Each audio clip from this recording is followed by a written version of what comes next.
Welcome back. થોડા જ દિવસોમાં લોકસભાની ચૂંટણી આવી રહી છે અને લોકસભાની ચૂંટણી તમામ પ્રકારના લોકો માટે મહત્વની હોય છે। ત્યારે ઝી 24 કલાકના વિશેષ કાર્યક્રમ ટિકિટ અંતર્ગત અમારી ટીમે કાલોલથી તાજપુરા જતી એસટી બસમાં મુસાફરી કરી। આ દરમિયાન મુસાફરી કરતા લોકો સાથે વાતચીત કરી અને મુસાફરોનો મત જાણવાનો પ્રયાસ કર્યો।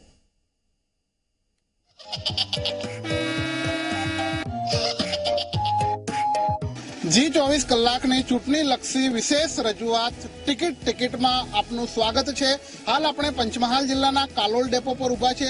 અહીંયા આવેલી એક મેટ્રો લિંક બસ છે જે વડોદરાથી ગોધરા ખાતે ચાલે છે, જેની અંદર મુસાફરો સવાર છે। આપણે મુસાફરો સાથે આગામી ચૂંટણી અંગે ચર્ચા કરીશું, અહીંના ઉમેદવારો અંગે ચર્ચા કરીશું। તો ચાલો આપણે આ બસની અંદર સવાર મુસાફરો સાથે ચર્ચા કરીએ।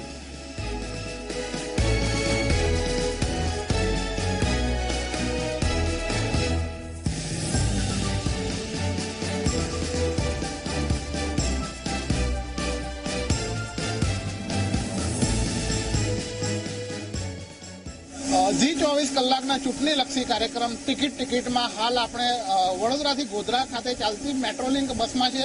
હું આપના દ્રશ્યોમાં બતાવવા માંગીશ કે કેટલાક મુસાફરો જે છે તે આપણી સાથે છે, મુસાફરી કરી રહ્યા છે।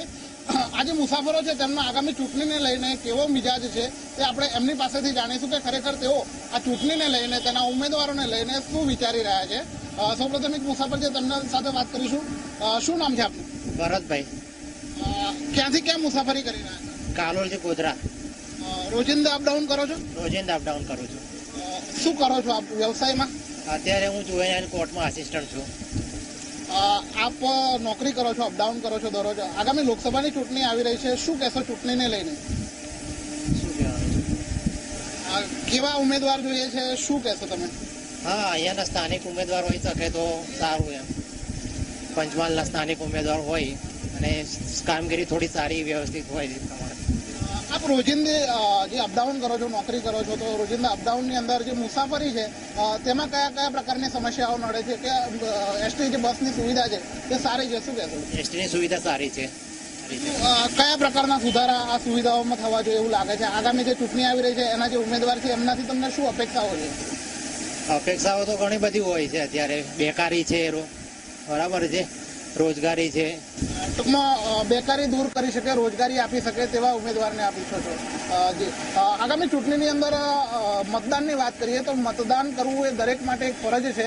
તો આપ અહીંયા પ્રતિજ્ઞા લેશો કે આગામી જે લોકસભાની ચૂંટણી છે તેમાં તમે પોતે મતદાન કરશો ને બીજાને પણ પ્રેરણા આપશો? હા, 100% સાચી વાત છે। કરવું જ જોઈએ અને બીજાને પણ કરાવવું જોઈએ। હું મતદાન કરીશ અને અન્યને પણ કરાવીશ મતદાન। ચોક્કસથી તો આ એક મુસાફર હતા જેઓએ આપણી સાથે વાત કરી। તે પોતે તો મતદાન કરવાના જ છે પોતાની ફરજના ભાગરૂપે, પણ અન્યને પણ પ્રેરણા આપશે કે તેઓ મતદાન જરૂર કરે। અન્ય એક મહિલા છે, તેમની સાથે વાત કરીશું। શું નામ છે બેન આપનું? વિમલબેન જોશી। આપ દરરોજ અપડાઉન કરો છો આ બસમાં? હા, અપડાઉન કરું છું। શું વ્યવસાય શું છે આપનો? હું ટીચર છું। શિક્ષિકા છો આપ? કઈ સ્કૂલમાં ભણાવો છો હાલ? વેજલપુર KK હાઈસ્કૂલમાં છું। આગામી જે લોકસભાની ચૂંટણી આવી રહી છે એને લઈને શું મંતવ્ય છે આપનું, શું કહેવામાં? બસ એવા ઉમેદવાર ચૂંટાવા જોઈએ કે જે પબ્લિક માટે, આપણા દેશની પબ્લિકને તકલીફો ઓછી પડે અને સારામાં સારી વ્યવસ્થાનો ભાગ મળી રહે તેવા ઉમેદવાર આપણે ચૂંટવા જોઈએ। ચોક્કસ એક મહિલાઓ તરીકે જે મહિલાઓને જોઈએ તેવી સુવિધાઓ આ સરકાર આપી શકી છે?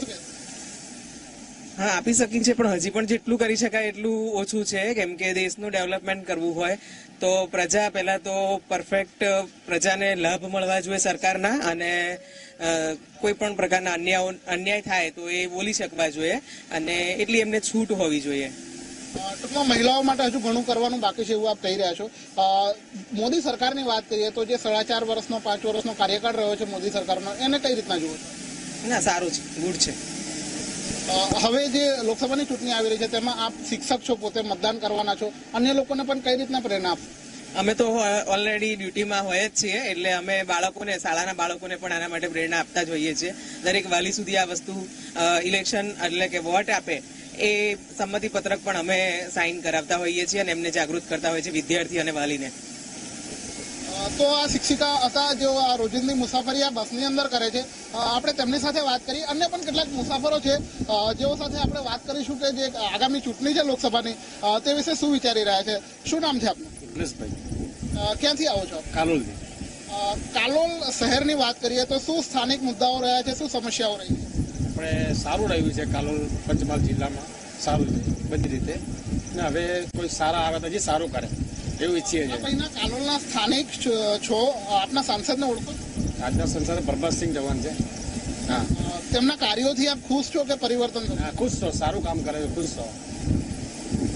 ચોક્કસથી કાલોલની વાત કરીએ તો મુખ્ય જે સમસ્યાઓ કહી શકાય અહીંની સ્થાનિક સમસ્યાઓ જે હજુ પણ જે વિકાસ ઝંકી રહી છે, સમસ્યાઓ દૂર કરવાની બાકી છે, એવી કઈ સમસ્યાઓ છે? એવી તો બધી સાહેબ બહુ જ સમસ્યા છે. હવે તે પરિચય આવે પછી ખબર પડે હવે એવું છે. આગામી લોકસભાની ચૂંટણીને લઈને શું ઈચ્છી રહ્યા છો? હવે જો બીજેપી આવે તો સારું, અમે એવું ઈચ્છીએ છીએ. તો મુસાફર હતા, તેઓએ વાત કરી કે જે અહીંના જે સાંસદ છે તેમને તેઓ ઓળખે છે, તેમના કાર્યોથી તેઓ જરૂર ખુશ છે, પરંતુ હજુ પણ ક્યાંક ને ક્યાંક કેટલાક મુદ્દાઓ એવા છે જેને વિકાસ ઝંખી રહ્યા છે. એક યુવા મુસાફર છે, તેમની સાથે વાત કરીશું. શું નામ છે આપનું? મારું નામ કલ્પેશ. શું કરો છો કલ્પેશ સાહેબ? હા, મેં પ્રાઇવેટ કંપનીમાં જોબ કરું છું, એઝ અ મેનેજર છું. ઓકે, ક્યાંથી આવો છો? મૂળ વતન આપનું ક્યું? મારો પ્રોપર બરોડા જ છે. હું બરોડાથી આવું છું. આ જે બસ છે તેની અંદર રોજિંદી મુસાફરી કરો છો? મારે કેવું છે, મેનેજરની દ્રષ્ટિએ હું ગુજરાતી શાખો હેન્ડલ કરું છું અને મારે જેટલા બી ડિસ્ટ્રિક્ટ છે ગુજરાતના 33 ડિસ્ટ્રિક્ટ છે, 249 તાલુકા છે, ફરું છું. આપે કીધે પ્રમાણે કે આખું ગુજરાત આપ ફરો છો, આગામી ચૂંટણીને લઈને ગુજરાતમાં શું માહોલ છે, શું લાગે છે આપને?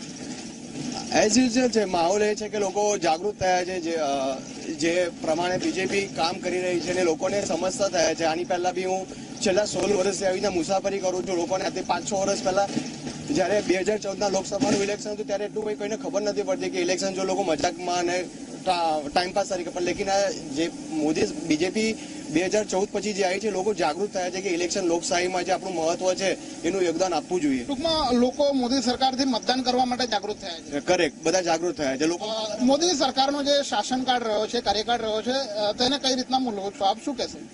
બહુ સરસ રહ્યો છે. હું જેટલા બી ગામડાઓ ફરું છું નાને, મને બસ 10 થી 15 મિનિટ હાર્ડલી ઉપર છું, મને બસ એની ટાઈમ મને મળી જાય છે. રોડ, પાણી, મને કોઈ પણ એવું છે કે મને કોઈ પ્રોબ્લેમ, મને પર્સનલી જે પ્રાઇમરી જરૂરિયાત હોવી જોઈએ એ કમ્પ્લીટ 100% રીતે મને મળે છે. તો યુવા મુસાફર હતા, તેમને આપણી સાથે વાત કરી. જેઓ સમગ્ર ગુજરાતની અંદર મુસાફરી કરે છે અને ગુજરાતની વાત કરીએ તો જે એક કહી શકાય કે વિકાસની દ્રષ્ટિએ ખૂબ સારું કામ સરકારે કર્યું છે તેવું તેમનું માનવું છે. મોદી સરકારના કાર્યકાળથી તેઓ ખુશ છે. અને એક વડીલ મુસાફર છે, તેમની સાથે વાત કરીશું. શું નામ છે કાકા આપનું? શાંતિલાલ પરમાર. ખેડૂત છો?